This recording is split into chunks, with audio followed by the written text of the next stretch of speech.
The biggest thing that happened to me that week was, and when I mean biggest, I mean big. I made an 11 on the par three, eight, which is, for those of you that haven't been there, it is, I think it's 102 yards long. I mean, and I think the day we played it, I shot it at 98. I made an 11. Ladies and gentlemen, welcome to another episode of the Whole Story Podcast. Robby and Jonathan here. And we had a great conversation today, which you guys are about to hear, with a new friend, Brett Renner, who is with the Nebraska PGA Section. And we talked all about golf in Nebraska. We highly recommend you guys make a trip out there. You know, we're big fans, like you've heard on the podcast, of Landmand. Just how awesome that course is and why everybody needs to try to get on there.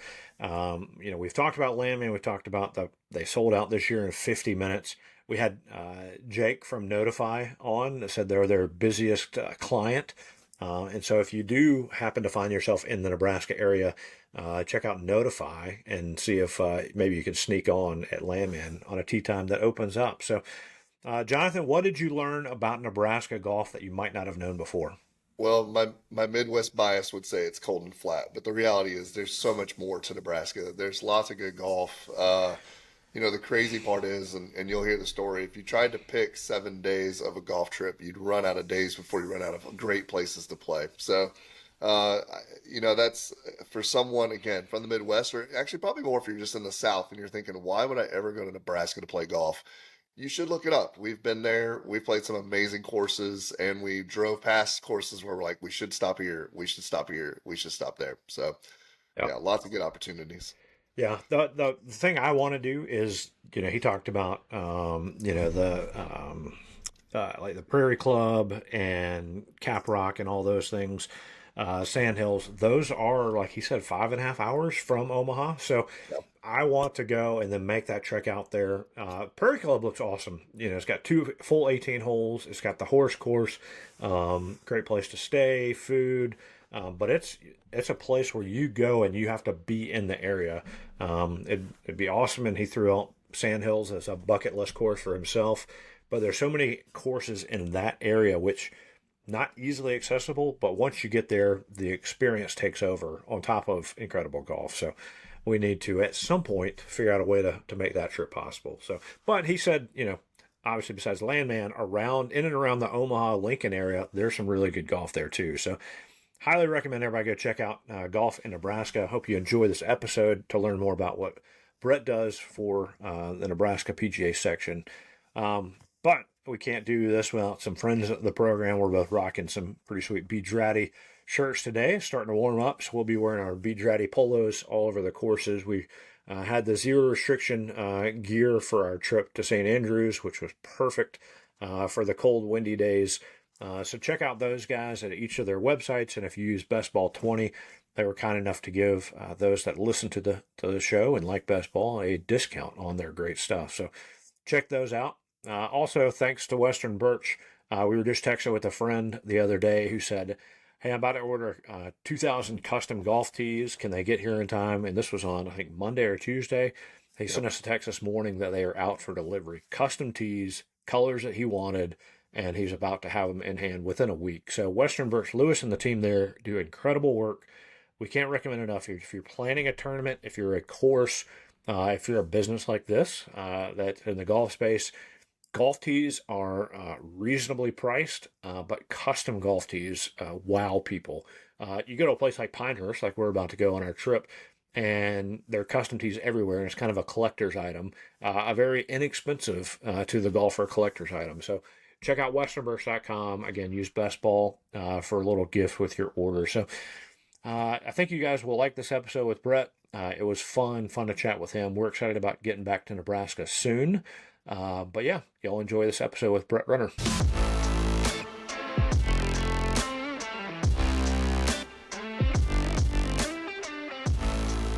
Well, Brett Renner from Nebraska, thanks for joining us on the Whole Story Podcast. How are you doing today?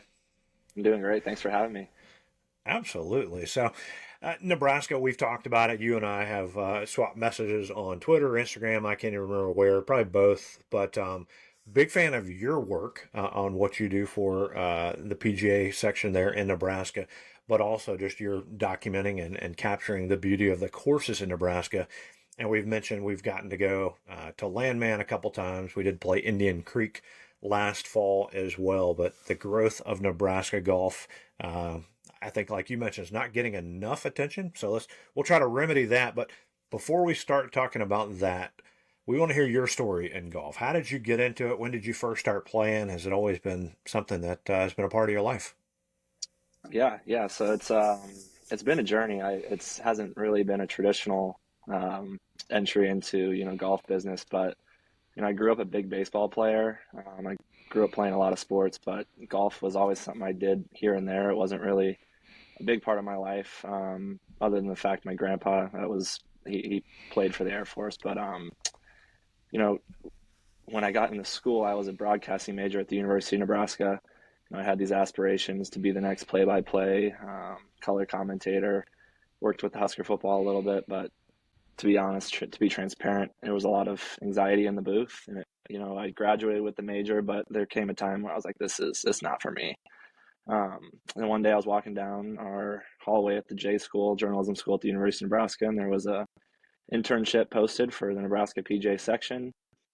Quite frankly, I wasn't really knowledgeable in the space. I didn't know really what sections were. When I interviewed and found out I got the internship, I legitimately thought I was going to be traveling on the PGA Tour. And I got to work, and I remember he was like, Seth, my boss at the time, he was like, we really want to get a podcast started. And I was like, oh yeah, like we can talk about Tiger, blah, blah, blah. And he's like, whoa, hold on.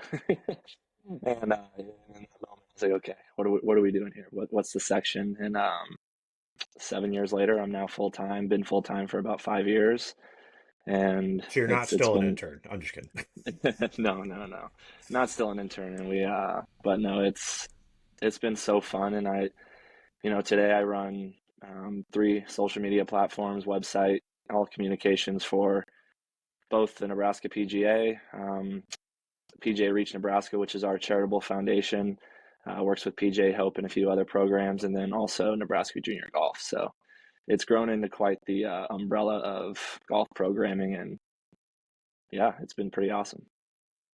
So I'm from Illinois originally, and I live in the Southeast. And like golf in the Southeast makes a lot of sense to me. I was the same way. I didn't get involved in golf until I was well into my 20s, actually. Like I played sports and other things. When I think of Nebraska, though, I think of cold and I think of corn. So how is it that Nebraska is suddenly becoming almost like a hotbed of golf in the world, especially since you really only have what, a 6 or 7 month window to actually play?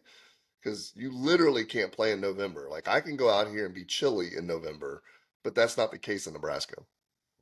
Yeah, I think that's probably the biggest challenge for whether you're a golf professional or anyone really in the golf business is, yeah, our season's a lot shorter here. Granted, the last few years, weather seems to have changed a little bit in our area, and there have been some crazy times. I know this past December, there were a couple times you can get out and play golf, but those days are still not really enjoyable to be on the golf course. But people around here are freaks, dude. They love golf. They love playing it. They love talking it. And I think that's the biggest thing is just the golf community has grown so much out here. The need has become bigger. You can obviously see between Caprock, Landman, Lost Rail. I'd like to see some more public golf courses come about, but there's just so much more golf happening. So many more new golf courses sprouting in our state and in our section. And I think that it really just comes down to the game of golf has grown so immensely. And I think, a lot of people can attribute that to what COVID did for the game. Obviously, it was not great for a lot of parts of the world, but, the golf world, it really exploded. And I think it's been sustainable.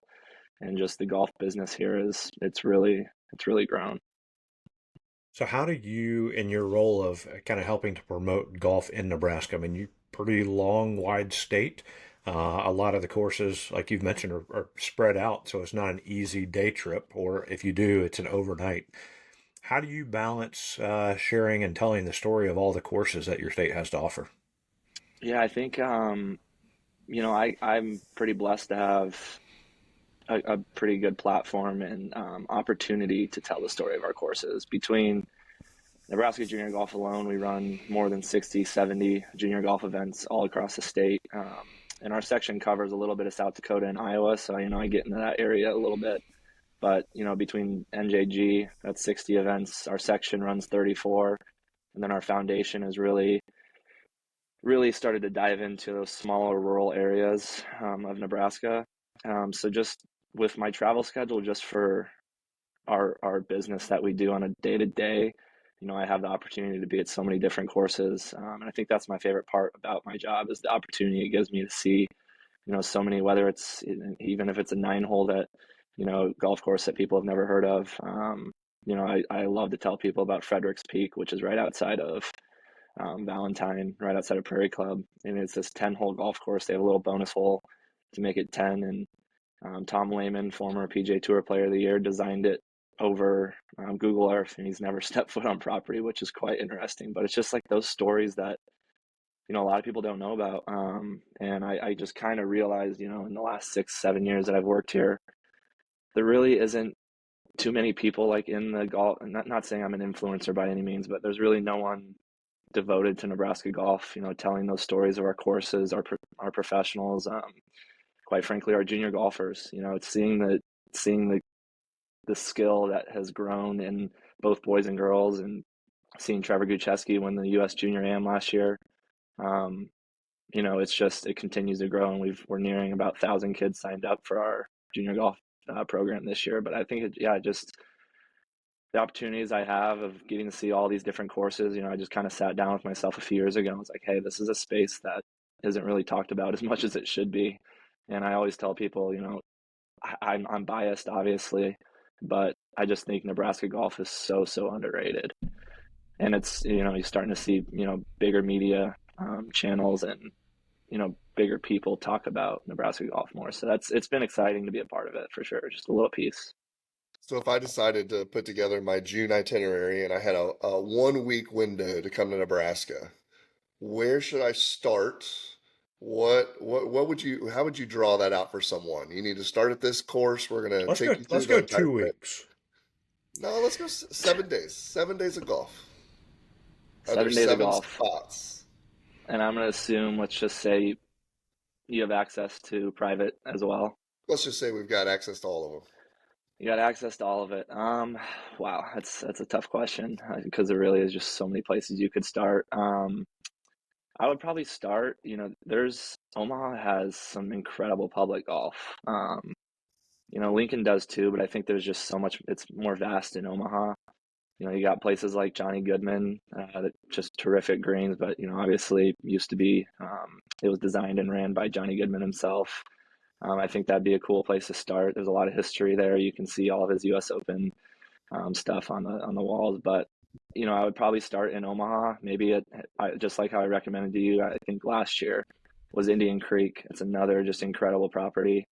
I know you hear a lot of the Corn Ferry Tour guys. They claim, and a lot of them stress that it's their best stop on the Corn Ferry Tour all year long. Whether it's the hospitality they get or just how good that golf course is. You can stretch it out just about as far as you could want to. Then I would probably drive down to Lincoln, Firethorn, where members at. It's probably somewhere I'd play early in the trip because it'll kick your butt. To be honest, it is brutal. At the same time, it's Pete Dye. That's kind of his mojo. He doesn't take it easy on you, and I think that'd be a cool stop on the trip.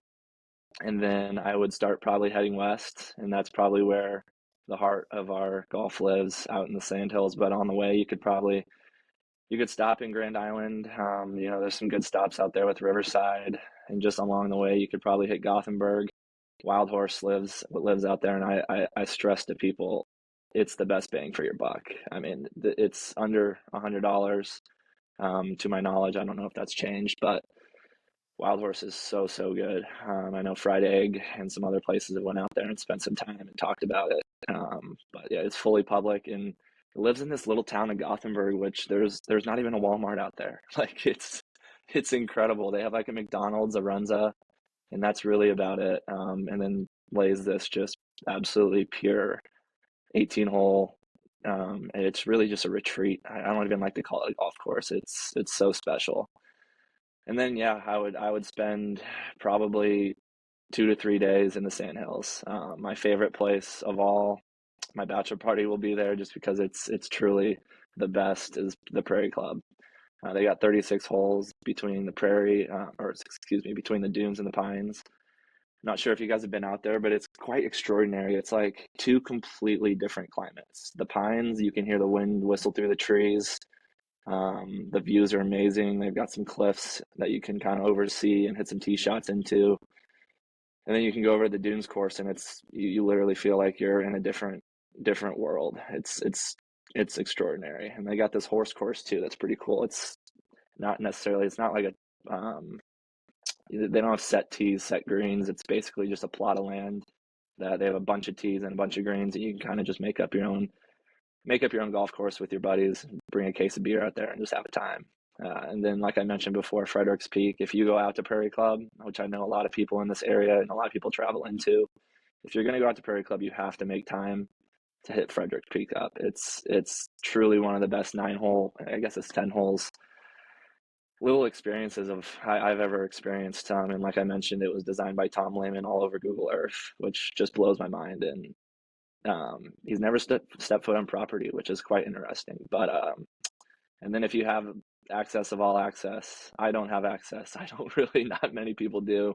But Sandhills, obviously, it's been in the top 10 of the world for quite some time. I think it's number 7 right now, somewhere 6 or 7. But I can't really speak to it because I haven't been out there yet. That's a dream and a bucket list item for sure. A good And then way to end the week. if you got to fly out of Omaha, so I would say you travel back and cap it off at Lost Rail or Omaha Country Club. Those two are just, obviously, Omaha Country Club's got a lot of history hosting the Senior Open, and Lost Rail, I think came about, I think it's 2 years now, maybe. And then, the place I was just at, if you have time, Quarry Oaks, it's used to be in the top 100 public, and they've done an extraordinary job over the last 2.5 years. And it was a good golf course before, but now it's just, again, it feels like a retreat. It feels like somewhere where you can just really escape. And that's kind of the message I got from some of the PGA pros that got to spend VIP day there Tuesday. It's just, there's so, I could go on and on. Like as I'm telling you these places, it's like, I can't leave them out.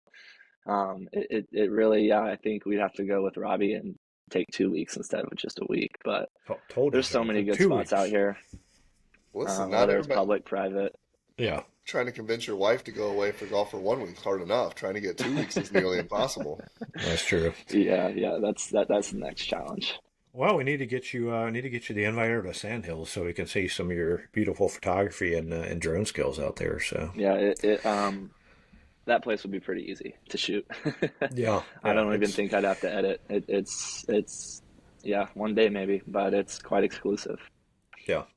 So you mentioned just the growth and trying to get people interested in this, but it does seem like all these places, the Sandhills, the Prairie Club, and all that, they're not easy to get to. Even Landmand, right? Like coming from South Carolina, or Jonathan and Augusta, like we're flying to Omaha and it's a drive, but to drive to the Prairie Club and all that, that's a 4-hour drive, right, from Omaha. And Prairie Club's actually 5.5, 6. 5.5, 6. So I mean, they've built these destination places. One, because the land, the soil, the climates, are great for great golf courses, but they've made it resort like or destination like you were saying, where it's an experience, not just really good golf. So is it just the land? Is it climate? I mean, what's the draw to have people travel from all over the world to a remote spot to get to these places? Yeah, I mean, number one, I think it's for sure it's the climate and it's the land out there. It's different than really anywhere you see else in Nebraska.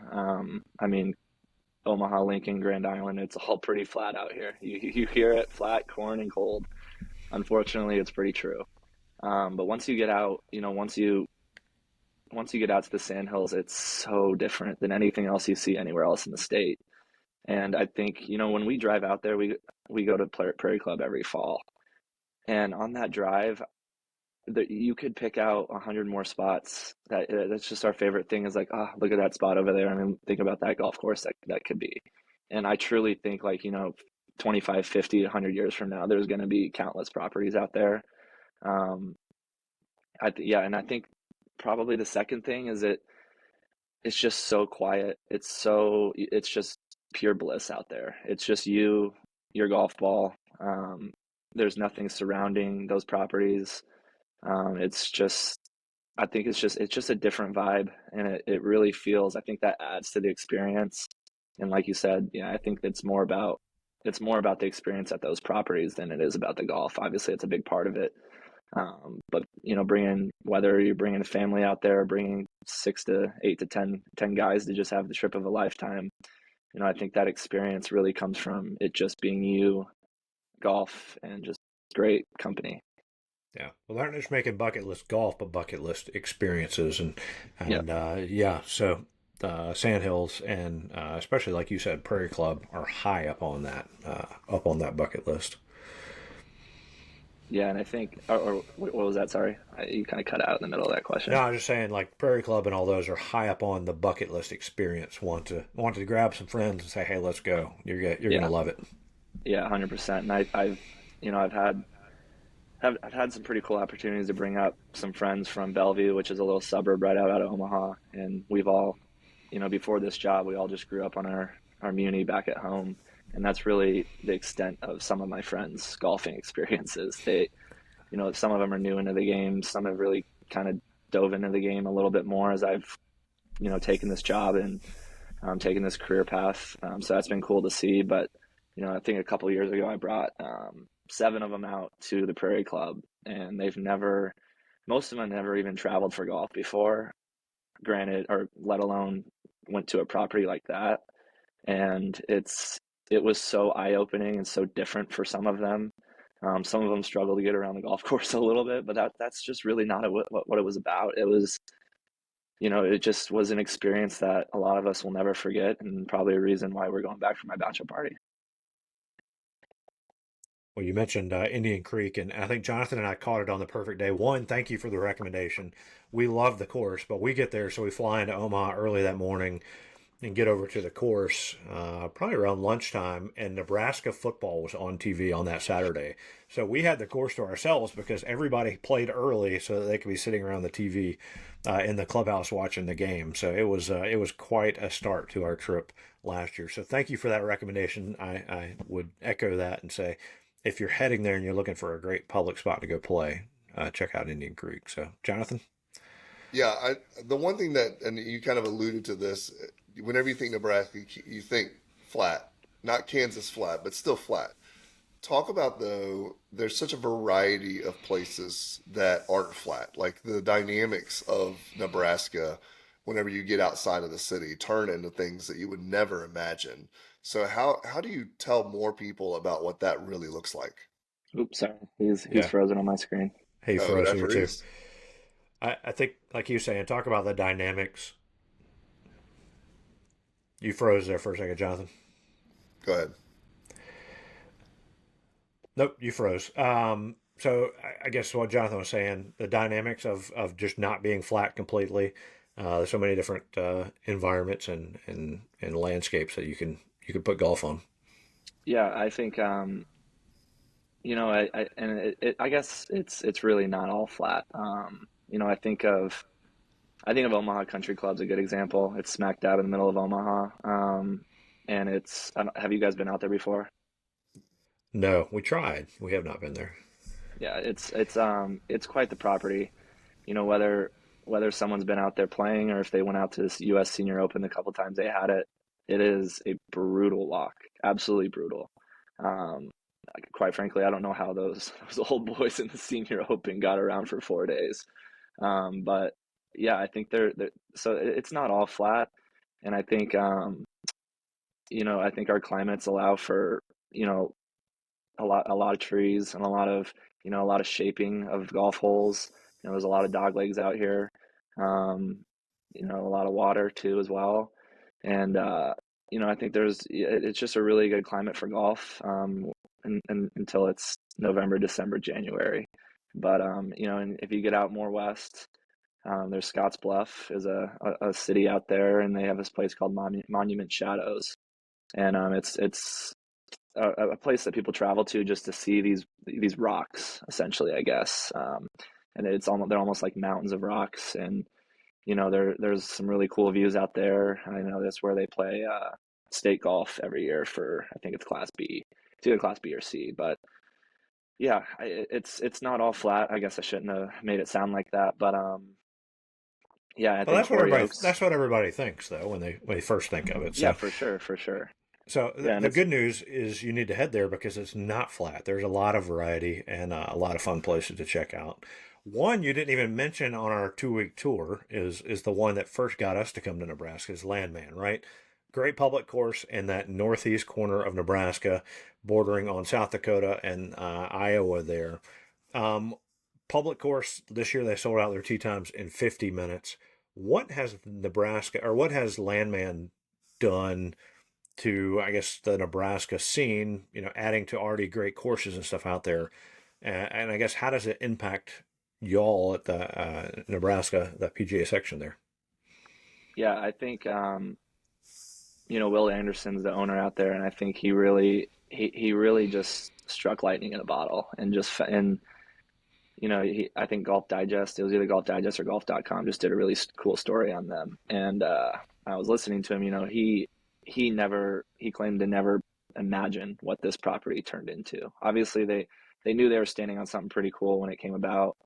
But I think, a crazy way to think about it, you can stand, I think it's, it might be 5T, 6T. It's that downhill par three.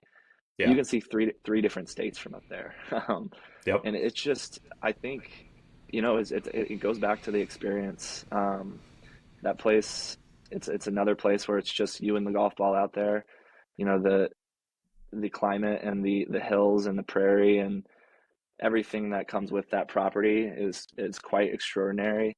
And I don't know the exact stat in my head. I should have probably pulled this before, but the amount of acres of land that it sits on It's about is 600 acres. amazing. Yeah.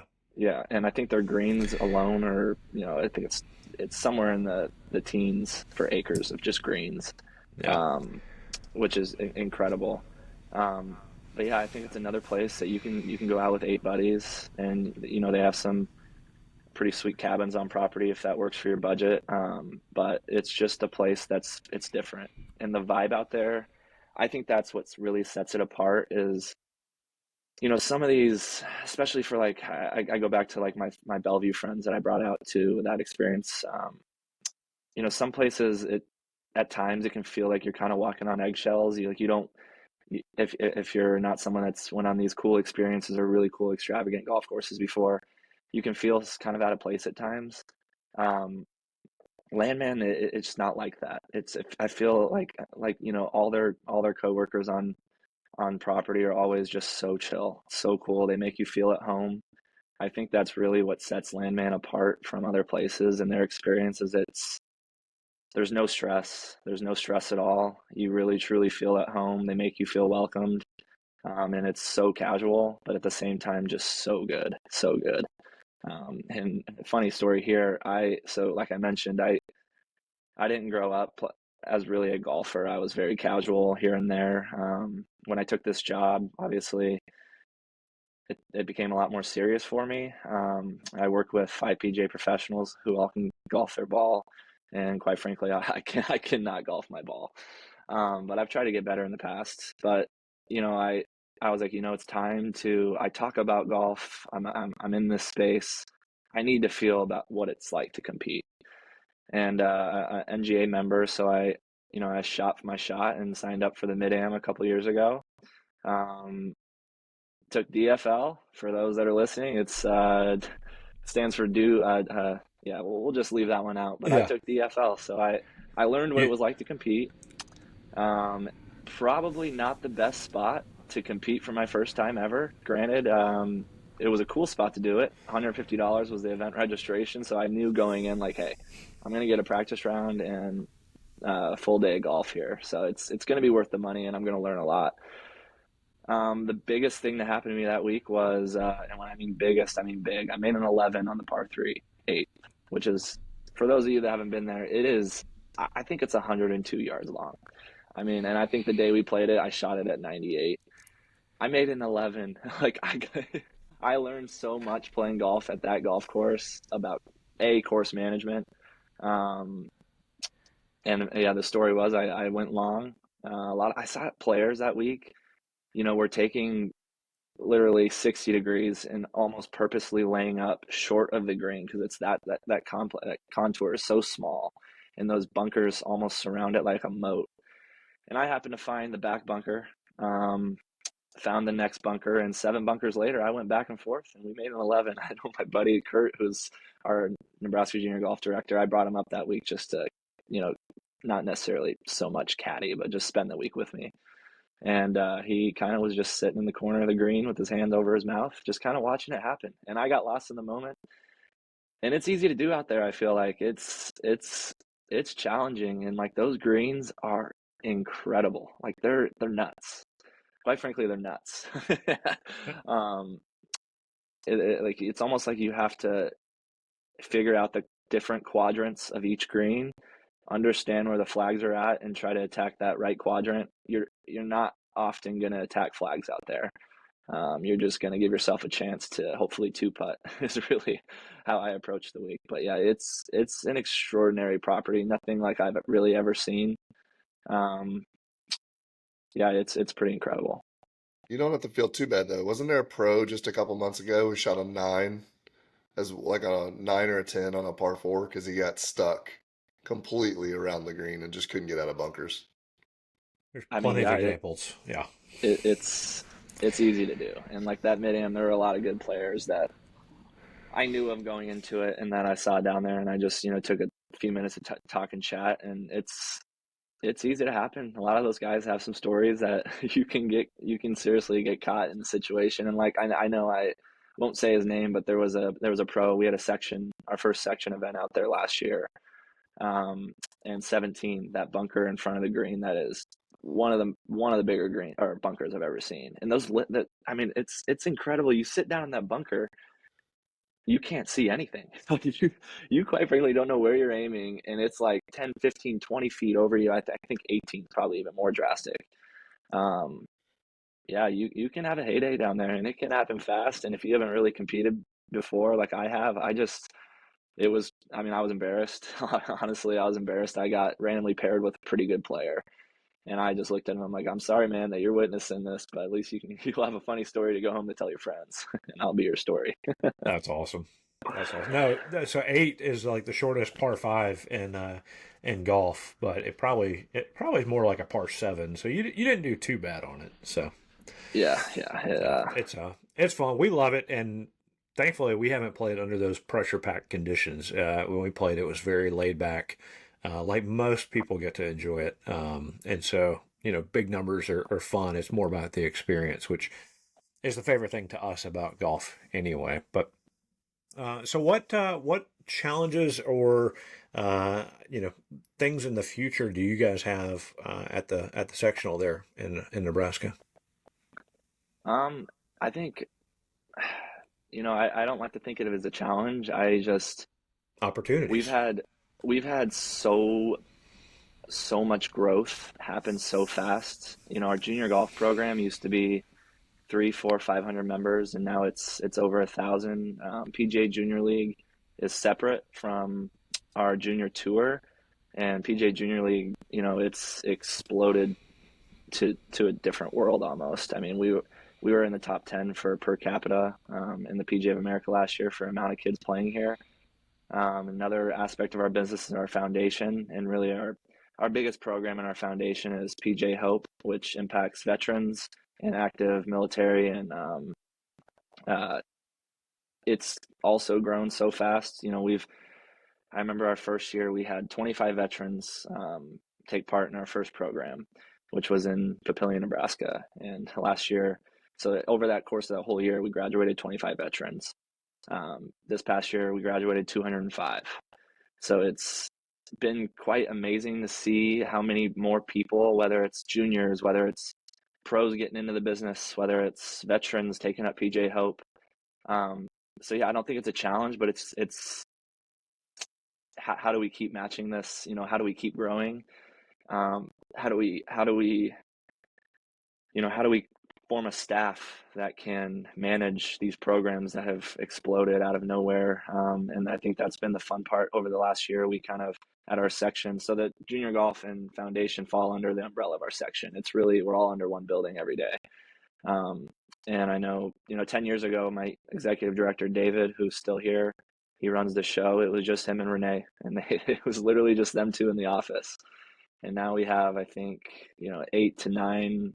We have 9 full timers, and we're actually about to welcome in 9 interns this year. So we're gonna have as many interns as full time staff, and it's just a different world. But it's been really cool to be a part of. This year is our 100-year anniversary of the section. So there's a lot of cool things happening. And it's just been, I'd say the challenge is just trying to figure out, how do we continue to form a staff that can keep up with the growth of our programs? And quite frankly, it's a good problem to have. I'd rather have this problem than trying to figure out how to fill the programs, how to fill our events at junior golf.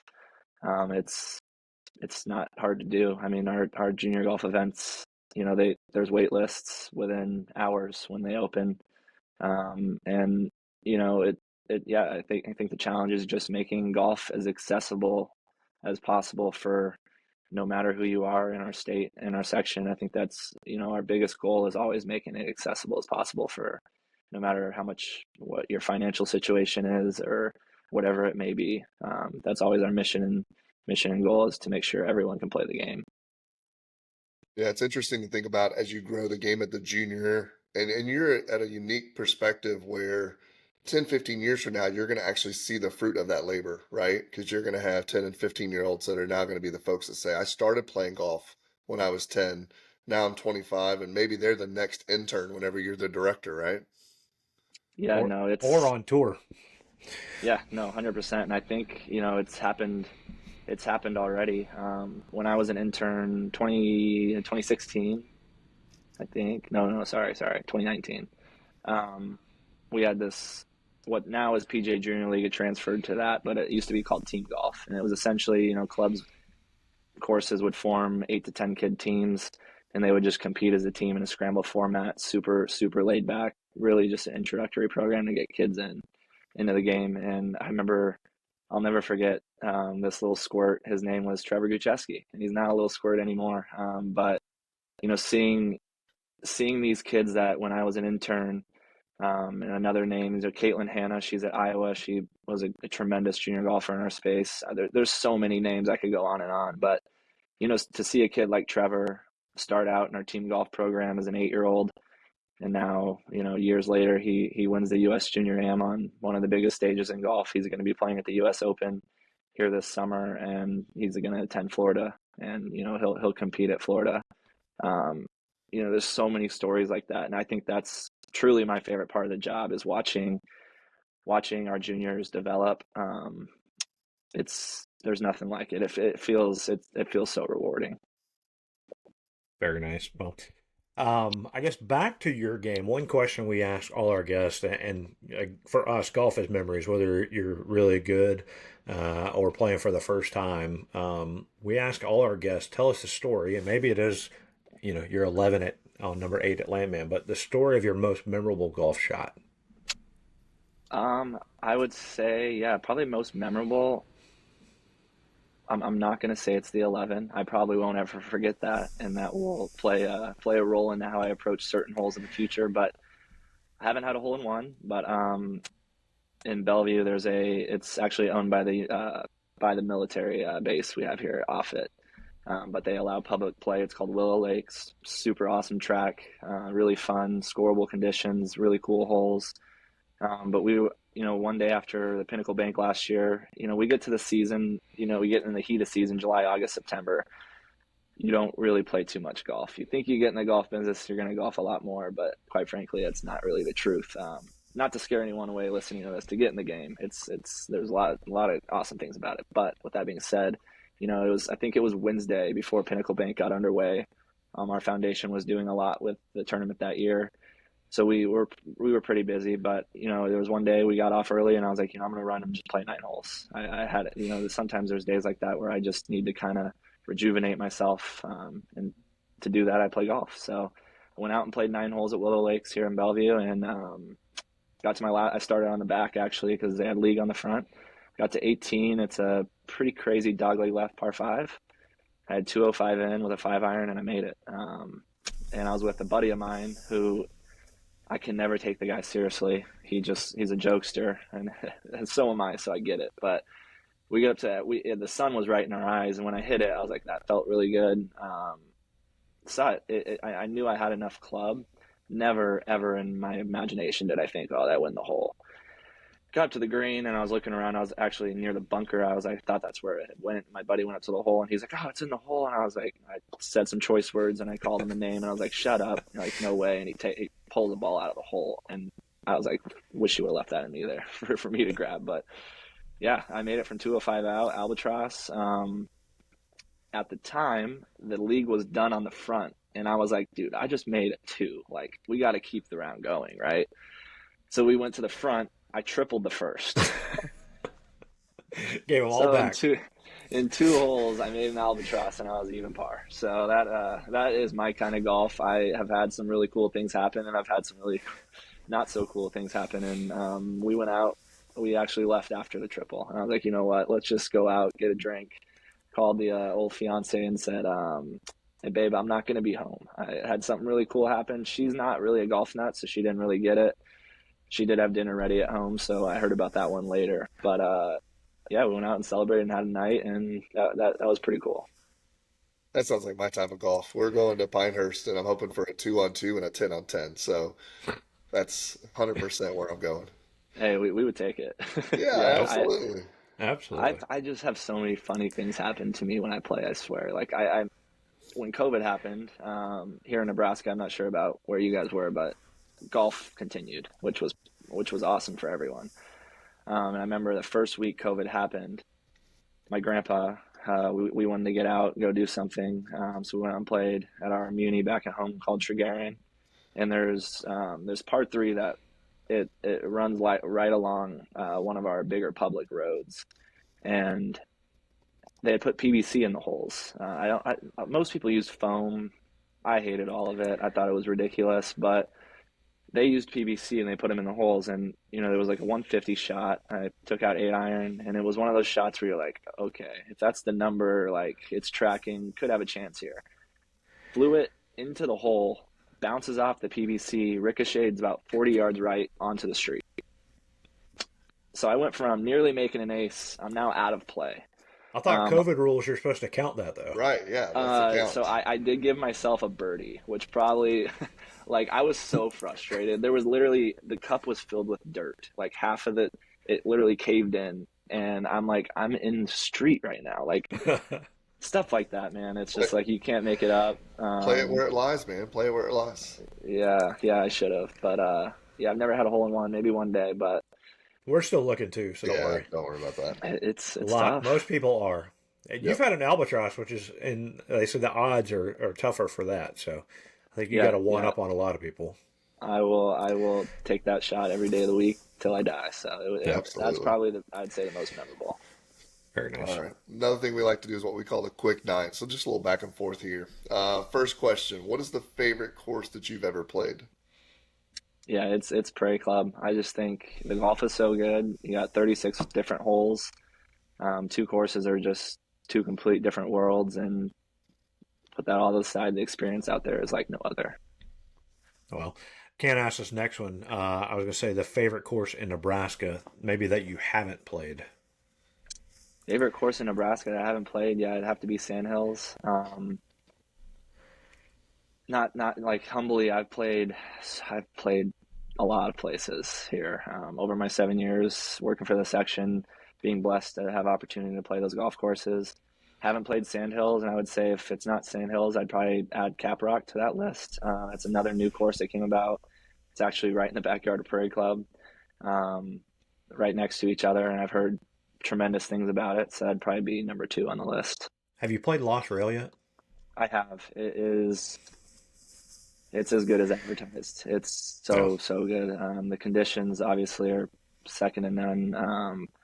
It's challenging though. It kicked my butt. And I don't know. Like for me, I find a little bit of enjoyment in getting my ass kicked out there a little bit, but I know some people that's not really enjoyable or entertaining for them.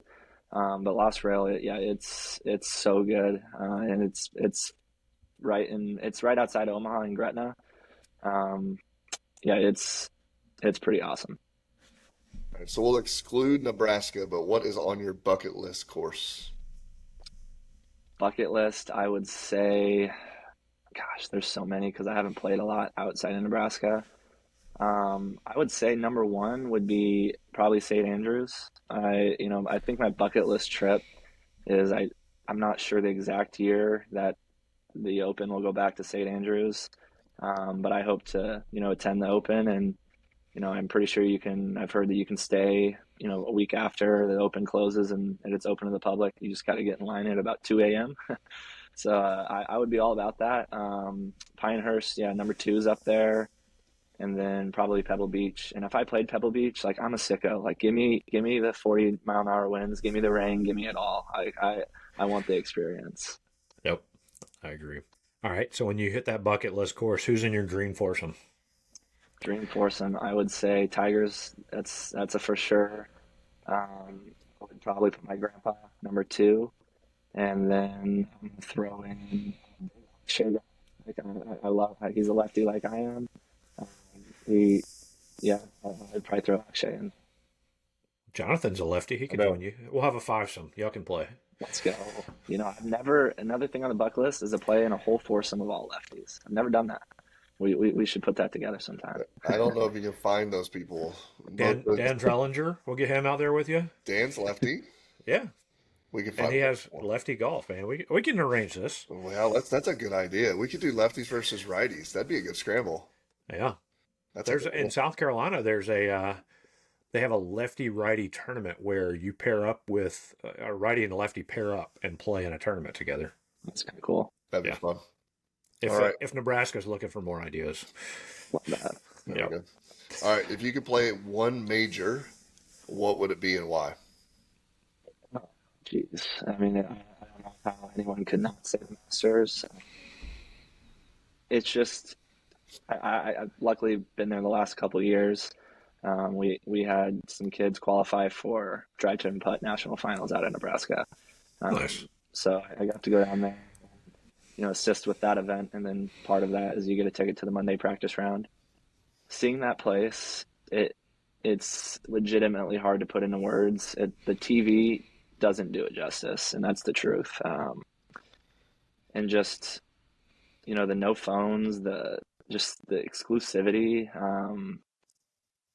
When we were in the background, when we're working drive, chip, and putt that Sunday, which is the Sunday before the Masters, where we put all of our stuff and kind of where we store everything. It's right by the player and caddy lunch area. So you see all those guys walk around, and it's just like, I don't really picture any of the other three majors having the same vibe as the Masters. It's just different. And yeah, I don't know that anyone in their right mind could really say anything other than the Masters. But that would be my answer, and I think there's just so many reasons why. Yeah. Yeah, great answer. All right, favorite club in the bag. Favorite club in the bag. Gonna my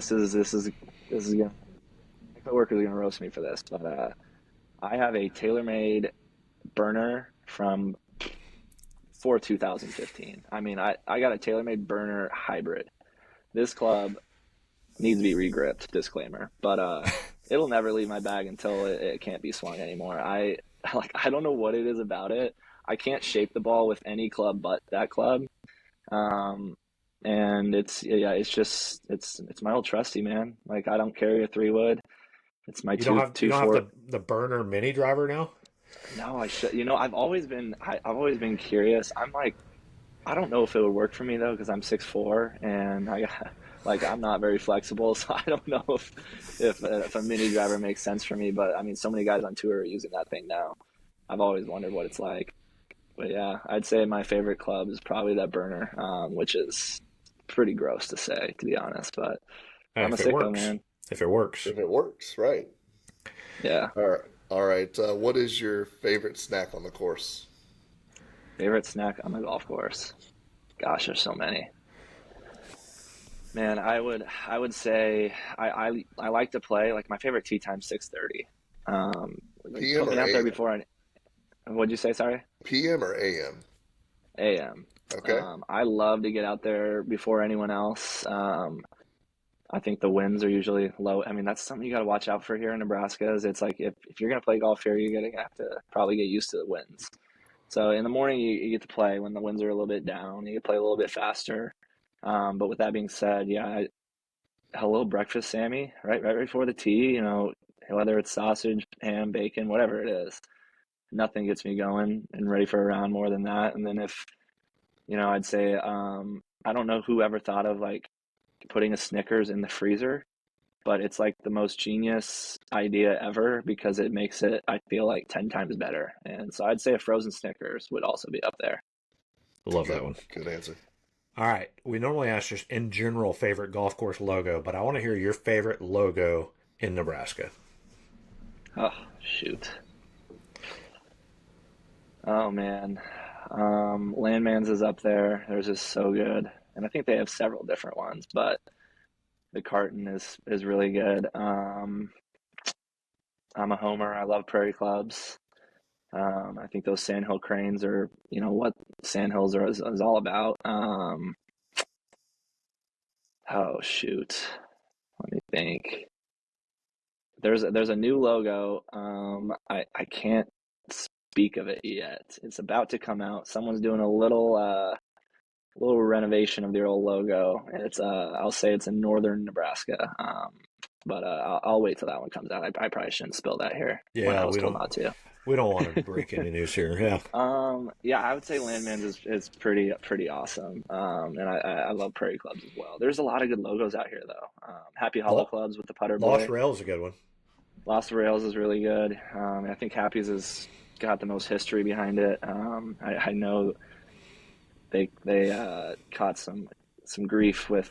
I guess they don't really call theirs the putter boy. Obviously, there's someone else in the world that has a pretty similar logo that maybe didn't appreciate it looking as close to it as it did, but I don't think it was designed way back. I mean, that club is more than 100 years old. So All right, last one. Finish this sentence. The best part of golf is.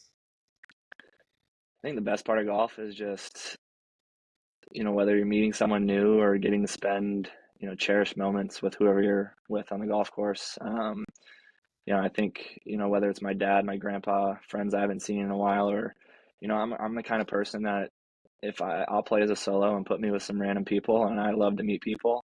I'm really social, so I think the best part of golf is just, the camaraderie and the conversation and the experiences that you can share with people in an 18-hole round, and that's what I love about it. Yeah, well, we agree. Golf is people for sure. So tell us as we finish up here, tell us where people can find information about golf in Nebraska. I think there's a few places. The Nebraska Golf Association does a really good job of tracking all the golf courses on their website. You can learn about a lot of stuff about each course, who works there, the contacts. If you're looking if you're looking to get your kids started in golf, nebraskajuniorgolf.com. It's got everything about our membership, what it includes.